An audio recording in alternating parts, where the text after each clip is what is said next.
My son-in-law called me a washed-up shop teacher at his tech company's investor gala. While everyone laughed and my daughter stayed silent, I just smiled, finished my water, and quietly left the ballroom. What they didn't know was that I'd already done the math on his startup's finances. By the time I reached my car, I knew exactly how to dismantle everything he'd built on lies. Before I continue, I need you to understand something. I'm not a vengeful man by nature. I spent 33 years teaching carpentry and industrial arts at Westmount Technical High School in Montreal. I taught kids how to measure twice and cut once, how to read blueprints, how to turn raw materials into something useful. I never made much money. Teacher's salary in Quebec isn't impressive, but I helped hundreds of teenagers find careers in the trades. Some of them now run their own contracting businesses. That was always enough for me. My daughter Sarah is my only child.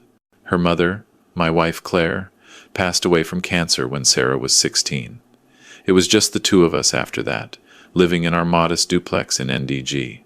Sarah was brilliant, straight A's, scholarship to McGill, degree in business administration. She got a job at a marketing firm downtown, started dating this guy named Derek Holloway about 2 years ago.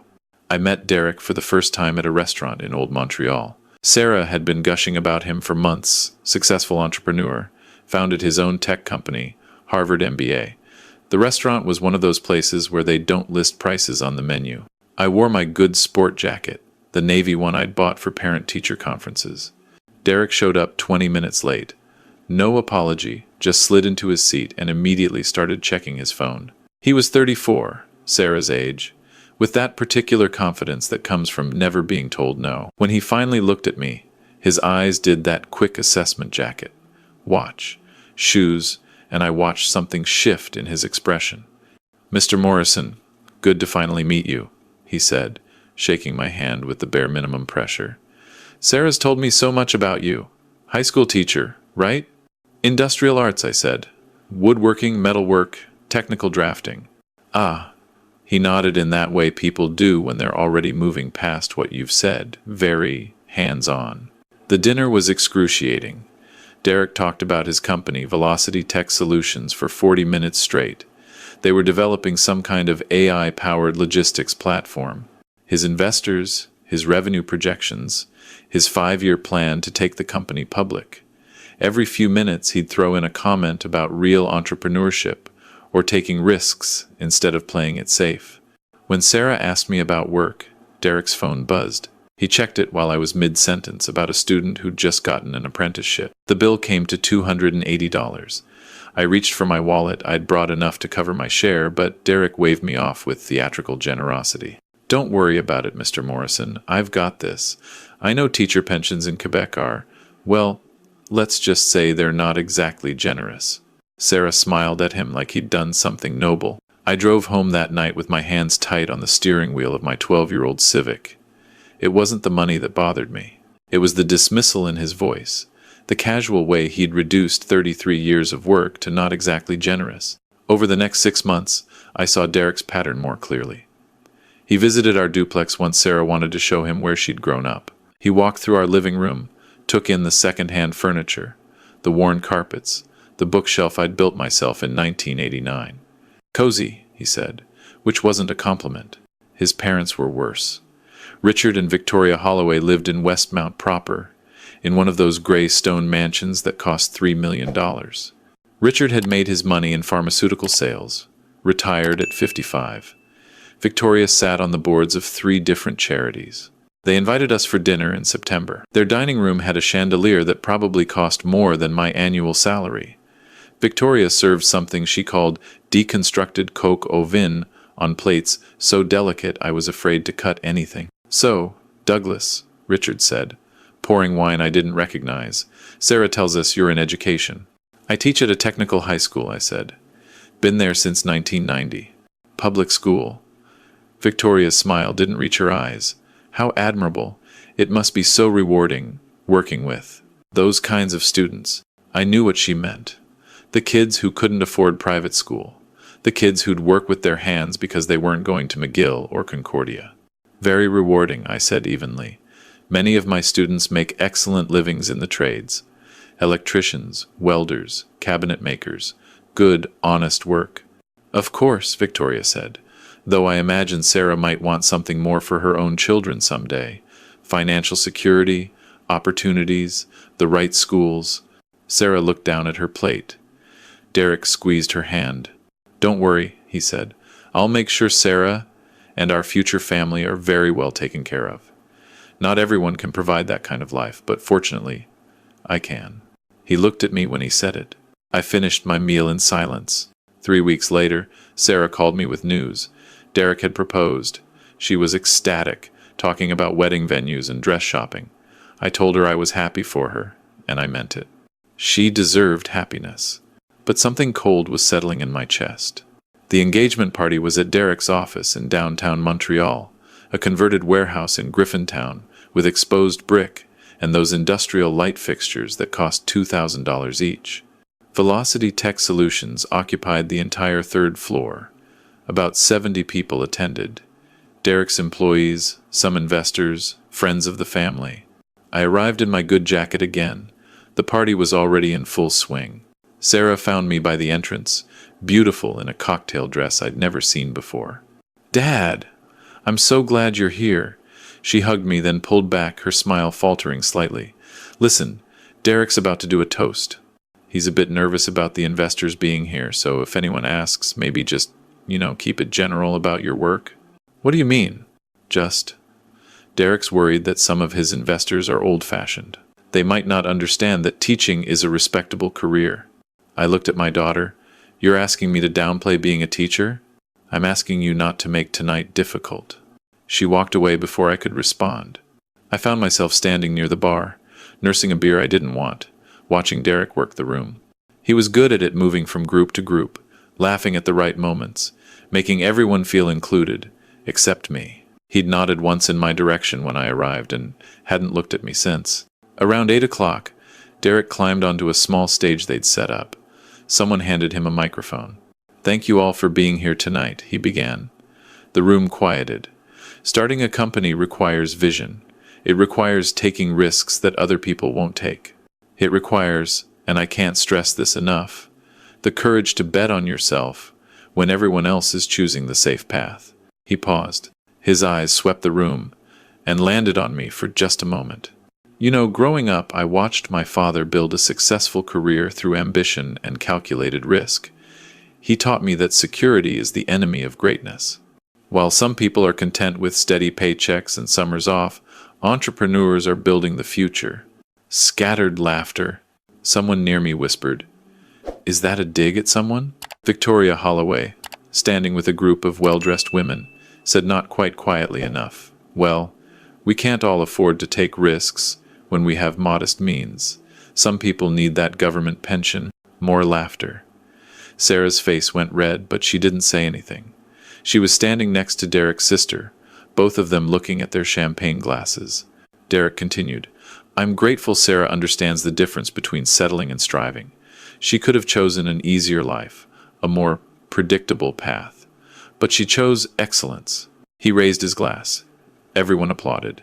I set down my beer and walked out. No one stopped me. No one even seemed to notice.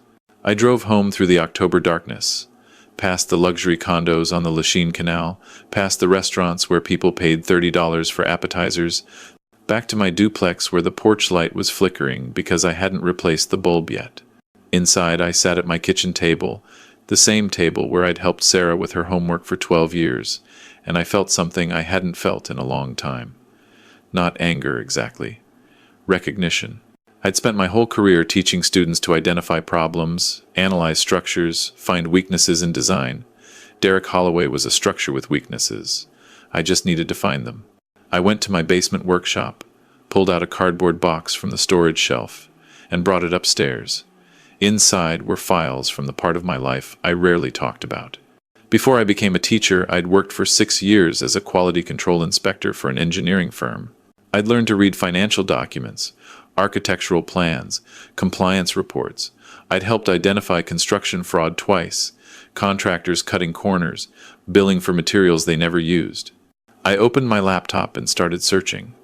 Velocity Tech Solutions had a website with a press section. I found 3 articles about their recent funding round. $4 million from a consortium of investors, valuation at $15 million. I spent the next 4 hours reading everything I could find about the company. Their product was an AI logistics platform that supposedly optimized delivery routes for e-commerce companies. Very technical, very impressive sounding, but something felt off about the numbers in their press releases. The next morning I called an old colleague from my engineering firm days. Marcel Tremblay had moved into financial analysis, working for a firm that did due diligence on tech startups.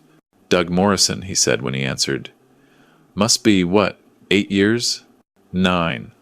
Listen, Marcel, I need a favor. You ever heard of a company called Velocity Tech Solutions? A pause. Derek Holloway's outfit? Yeah. They've been making noise in the Montreal tech scene. Why? He's marrying my daughter. I'm trying to understand his business. Ah, another pause. Look, I can't give you proprietary information, but let's just say, if I were doing due diligence on that company, I'd have questions. What kind of questions? The kind where the revenue projections don't match the actual customer base.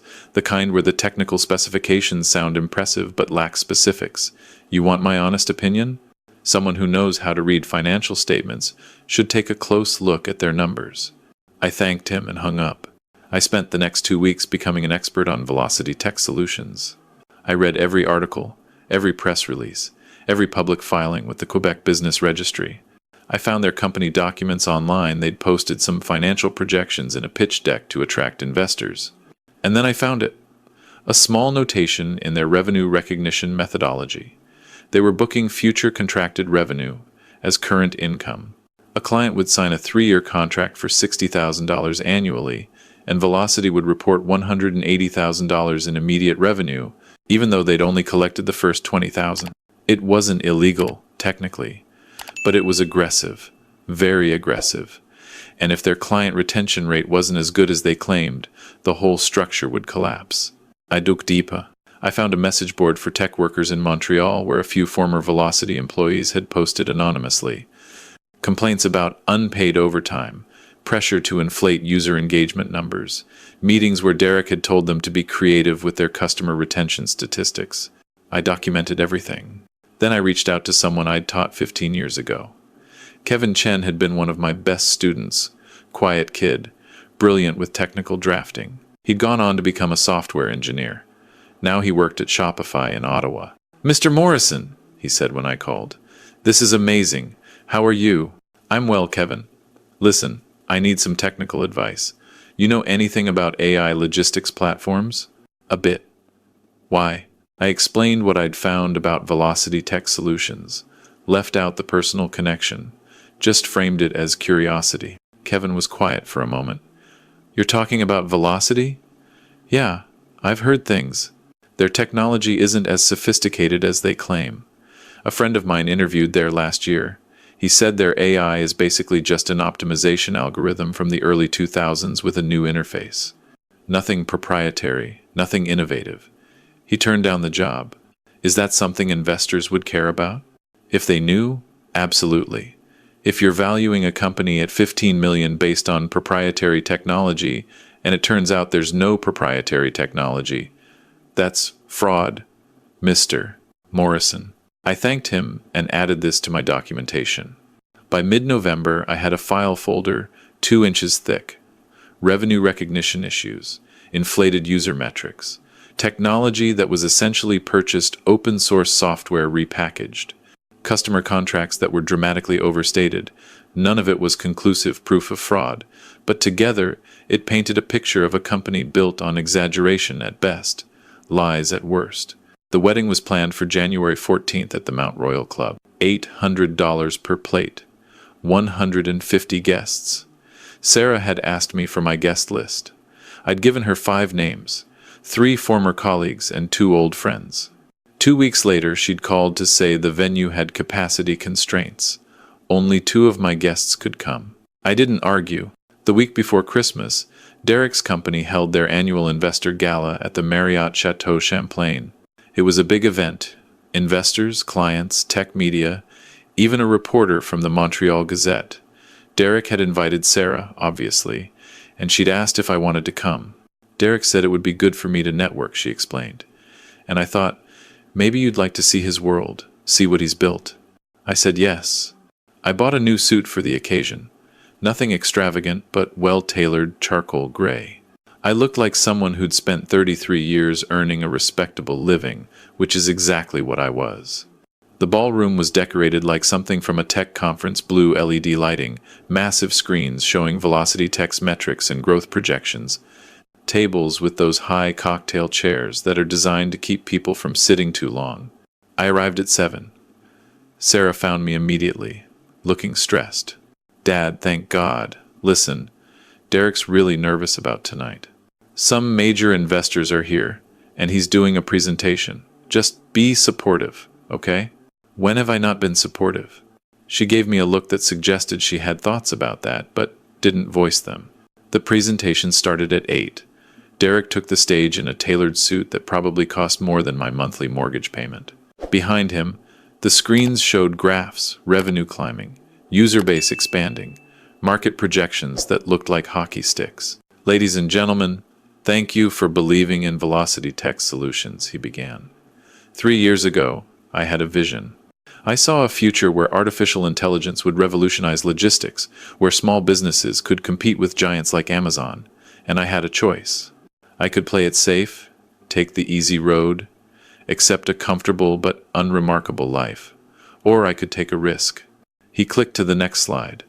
I chose risk, because that's what separates entrepreneurs from everyone else. While some people are content with secure jobs and predictable pensions, he paused for effect, and his eyes found me in the crowd. Just for a second, but I saw it. So did Sarah, who was standing 3 feet away from me. Entrepreneurs are willing to sacrifice that security for greatness. We don't want summers off. We want to build empires. Polite laughter rippled through the room. Victoria Holloway was standing nearby with a group of other investors' wives. She leaned toward one of them close enough that I could hear and said, "Of course. Not everyone has the stomach for entrepreneurship. Some people need the safety net of tenure and government benefits. No shame in that." The woman next to her glanced at me, then back at Victoria. "Is that?" Sarah's father, Victoria said quietly. "He teaches shop class. Very reliable work, I'm sure." More laughter, barely suppressed. Derek continued his presentation. More slides, more impressive-sounding numbers. At one point he said, "Our Q3 revenue was $600,000, with projections for $1.2 million in Q4. We're on track for $8 million annual revenue by next year." I'd seen their actual filings. Their Q3 revenue was closer to $150,000. The $600,000 included 2 years of future contracted payments that hadn't been collected yet. The presentation ended to applause. People swarmed Derek, congratulating him, asking questions.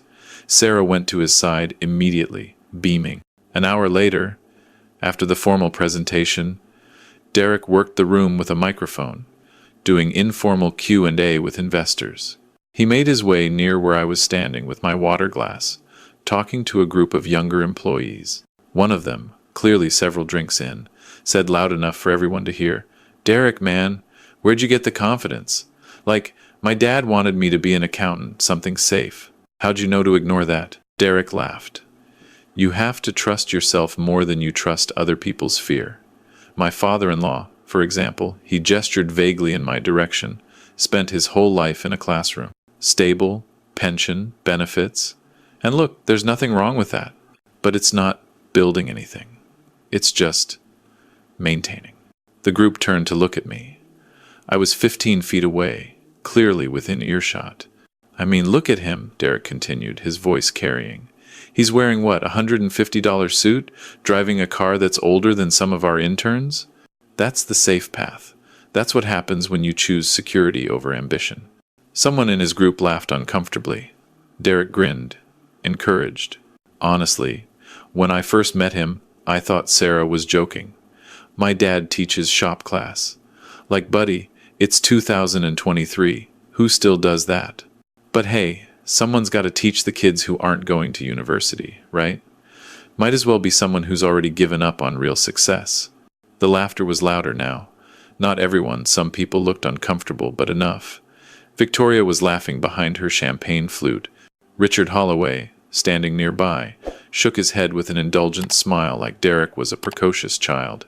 And Sarah. My daughter was standing at the edge of Derek's circle, her face bright red. She'd heard everything. She looked at me once, just once, and then she turned away and started a conversation with someone else.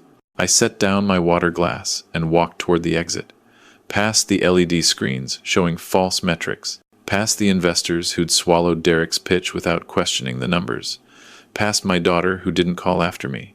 In the parking garage, I sat in my 12-year-old Civic and breathed. My hands were shaking not from anger, but from something colder and more focused. Clarity. I drove home, went straight to my basement workshop, and pulled out the file folder I'd been building for 2 months. Everything was documented. Every discrepancy, every inflated metric, every piece of evidence that Velocity Tech Solutions was a house of cards. At 11 that night, I composed an email. The recipients were the Ontario Securities Commission and the Autorité des Marchés Financiers in Quebec. The subject line was, "Formal complaint regarding revenue recognition, practices, and material misrepresentation by Velocity Tech Solutions Incorporated." I attached 30 pages of documentation, financial discrepancies, screenshots of deleted LinkedIn posts from former employees, technical analysis from Kevin Chen about the company's non-proprietary technology, comparisons between public statements and actual filed documents. I didn't sign it with my name. I used a temporary email address and routed it through a VPN, something a former student who worked in IT security had taught me about. At 11:47 p.m. on December 21st, I hit send. Then I went to bed. Christmas came and went. Sarah invited me for dinner at Derek's condo. I went, brought a gift, said nothing about the gala. Derek was pleasant to me in that distant way wealthy people are pleasant to service workers. Sarah seemed relieved that I wasn't making things difficult. I spent Boxing Day in my workshop, building a jewelry box from reclaimed oak. My hands know this work, measuring, cutting, sanding, fitting joints that will last decades. Honest work. The wedding was 3 weeks away. Sarah had asked me to give a speech at the reception. I'd told her I'd think about it. On January 4th, the article appeared in the Globe and Mail's business section. Montreal tech startup faces regulatory scrutiny over financial practices. It was a small article, easy to miss if you weren't looking. It mentioned Velocity Tech Solutions by name. It noted that the company was facing questions from securities regulators about its revenue recognition methods and whether it had made material misrepresentations to investors. Derek's company issued a statement calling it a routine inquiry and expressed confidence in their financial practices. But I knew how these things worked. Once regulators start asking questions, they don't stop. And when they looked closely at Velocity Tech's numbers, they'd find exactly what I'd found. Sarah called me that evening, her voice tight. "Did you see the article?" I did. Derek's devastated. This could ruin everything. The wedding, the company, his reputation. If his numbers are honest, he has nothing to worry about. A long silence. "Dad, you didn't have anything to do with this, did you?" "Me? I'm a shop teacher, remember? I teach kids how to use table saws. What would I know about securities regulation?" Another silence, longer this time. "I have to go," she said, and hung up. Over the next week, 3 more articles appeared. One in the Montreal Gazette, one in TechCrunch, one in Canadian Business Magazine. Each one cited unnamed sources familiar with the investigation. Each one dug a little deeper into Velocity Tech's questionable practices. 2 of Derek's major investors pulled out, citing concerns about financial transparency. The company's valuation dropped from $15 million to $8 million in less than 10 days. On January 10th, 4 days before the wedding, Derek called me directly. It was the first time he'd called me in 2 years of dating my daughter. "Mr. Morrison, we need to talk." "About what?" "You know damn well about what. The investigation, the articles. This all started right after the gala. Coincidence, I suppose." "Bullshit." His voice was hard now, the polished entrepreneur persona gone. "I know this was you. I don't know how, But I know.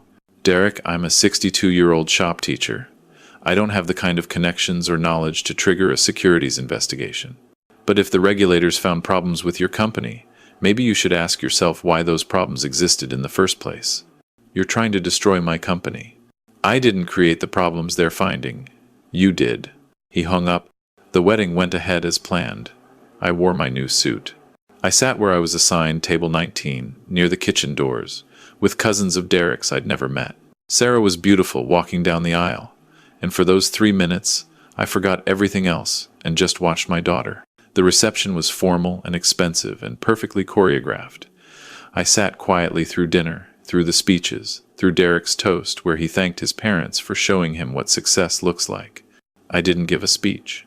Sarah had quietly removed me from the schedule. At the end of the night, as guests were leaving, Derek approached me.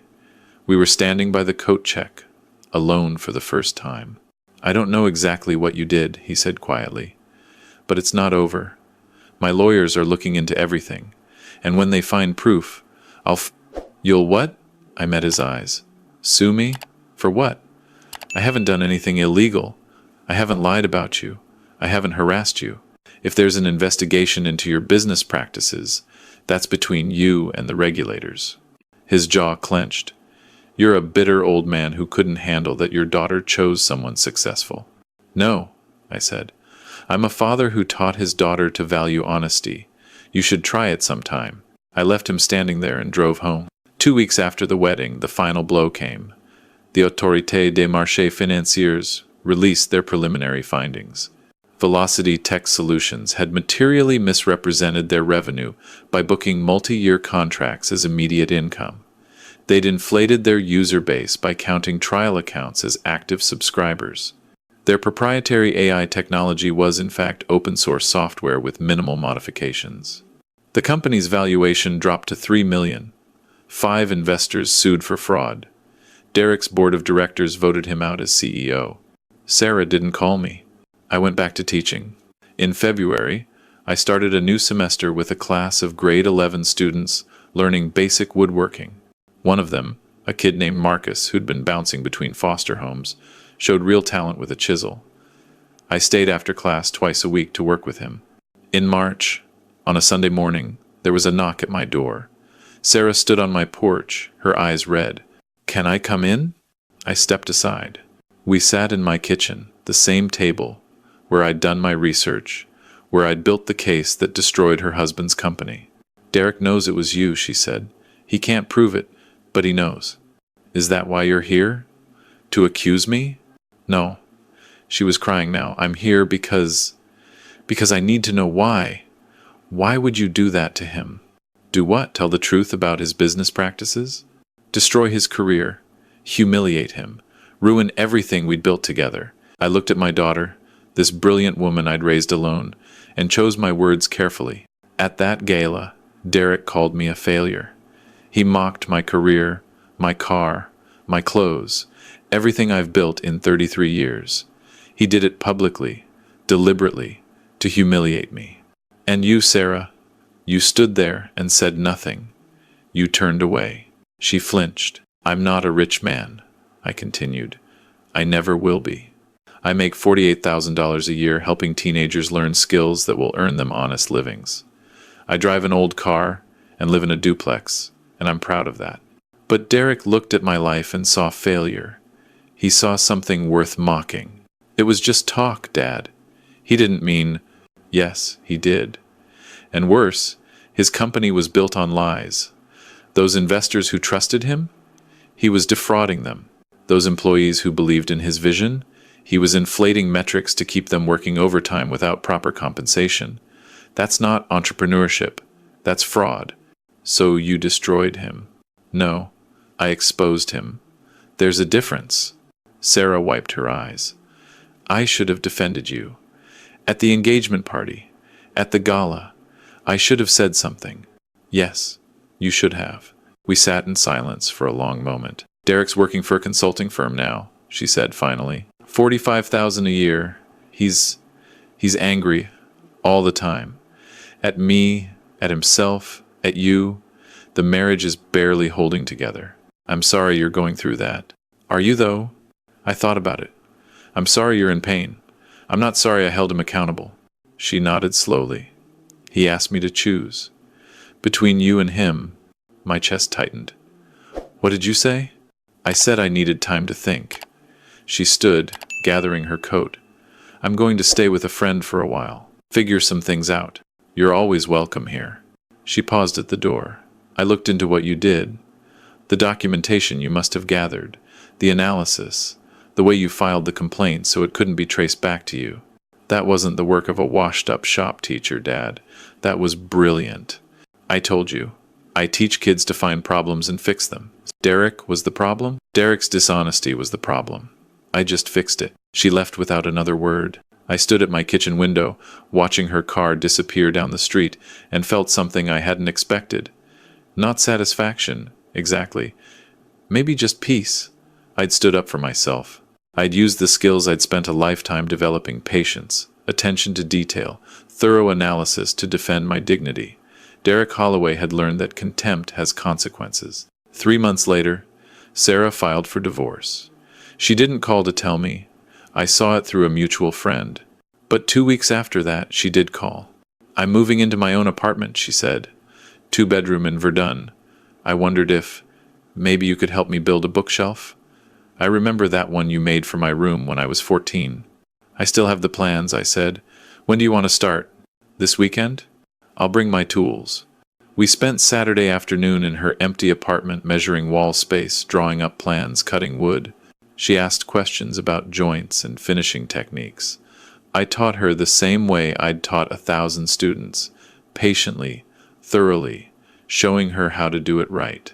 At one point, while we were sanding the boards, she said quietly, I'm sorry, Dad, for all of it. I know. Derek was wrong about you, about your work, your life, everything. You're not a failure. You're the opposite of that. I'm a shop teacher. That's all I ever claimed to be. No. You're someone who taught me that honest work matters, that integrity matters.